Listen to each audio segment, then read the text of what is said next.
They told us stories. They built temples. But behind every word of Jesus, there were codes messages, not for the mind, but for the soul. These are the 10 lessons that have the power to transform how you live, love, and see the world. Because the truth of Jesus was never about religion. It was about awakening. First, love beyond understanding. Love your enemies. This is perhaps the most radical idea in history. To love not just those who love you back, but even those who have wounded you. This isn't about condoning their actions or pretending the hurt doesn't exist. It's about recognizing a profound truth. Hatred chains you to the very person you despise, forcing you to carry them in your heart like a heavy stone. Love, on the other hand, is the key that unlocks those chains. It doesn't liberate them. It liberates. It's an act of spiritual self-preservation, a declaration that you will not allow another's darkness to dim your own light. When you choose love, you reclaim your power and your peace.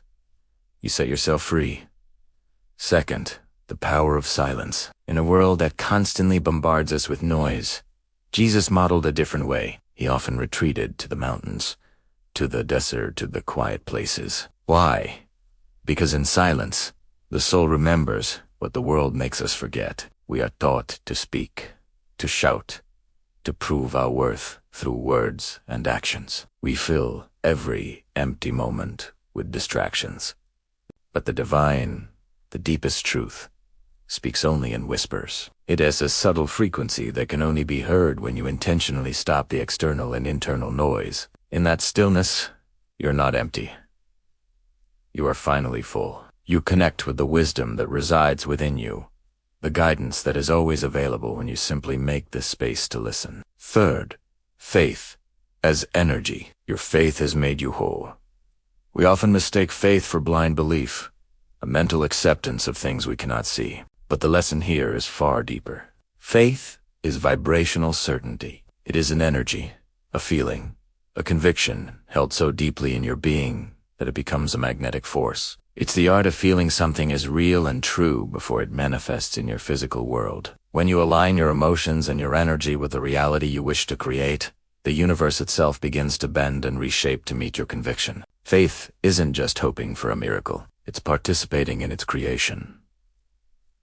It is the engine of reality. Fourth, the kingdom within. The kingdom of God is within you.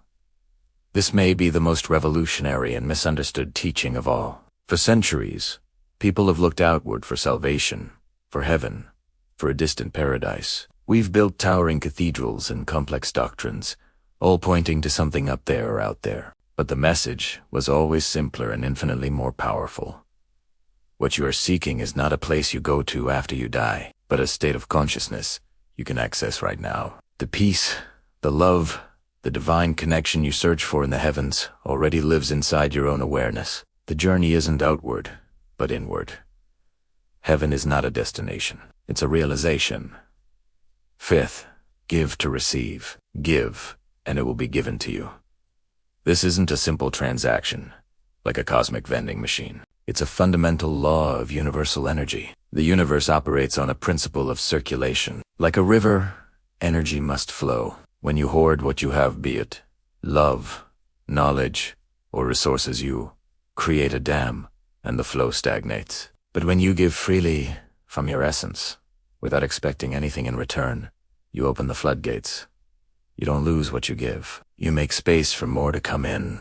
Generosity is an act of trust in abundance. By giving, you signal to the universe that you believe there is more than enough. And the universe responds by multiplying what flows through you. Sixth, the power of words.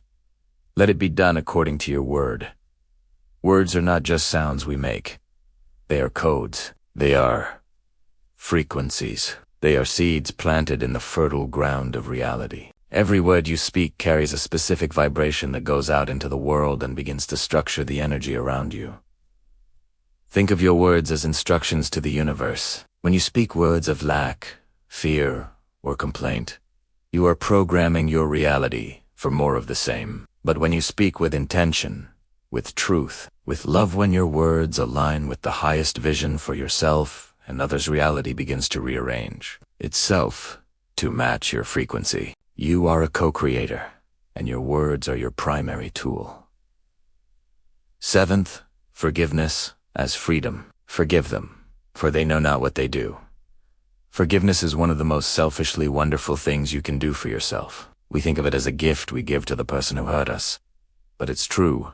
Beneficiary is you. Holding onto a grudge is like drinking poison and expecting the other person to get sick. It anchors you to a painful past, forcing you to relive the hurt over and over. Forgiveness doesn't erase what happened or excuse the behavior.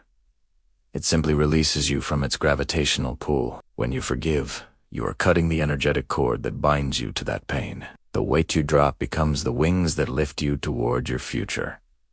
8th, humility opens heaven. The last shall be first, and the first shall be last.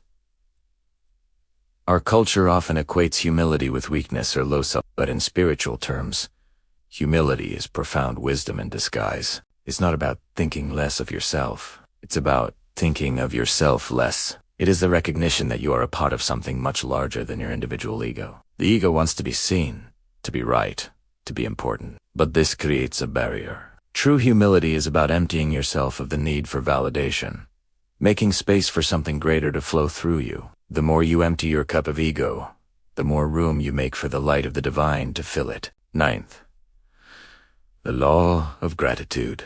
Before performing the miracle of the loaves and fishes, facing a seemingly impossible lack, what did Jesus do? He gave thanks. This is a critical lesson. Gratitude is not a response to getting what you want. It is the cause of it. It doesn't wait for abundance. It creates Italiano. When you focus on what you lack, your energy contracts. But when you focus on what you have and feel genuine appreciation for it, your energy expands. What you bless expands. Gratitude is a powerful frequency that tells the universe, "Thank you, I am ready for more." It shifts your perspective from scarcity to abundance, and in doing so, it opens the door for miracles. And 10th, death is not the end. The resurrection wasn't just a historical event for one person. It was a symbol for all of humanity. It's a demonstration that life, consciousness, and light cannot be destroyed. They can only change form. We are taught to fear death as a final ending, a void. But this lesson reveals it as a transformation, like a caterpillar entering a chrysalis. What seems like an end is actually the beginning of a new, more expansive existence. Your physical body is temporary, but the essence of who you are, your soul, your consciousness is eternal. Death is not an ending, but the ultimate awakening into a reality beyond our current comprehension. These 10 lessons are not rules to be followed, but truths to be lived. They are invitations to look beyond the surface and discover the kingdom of light, love, and infinite possibility that resides within you. Thank you for joining me on this journey. If this resonated with you, please like, share, and subscribe for more echoes of truth.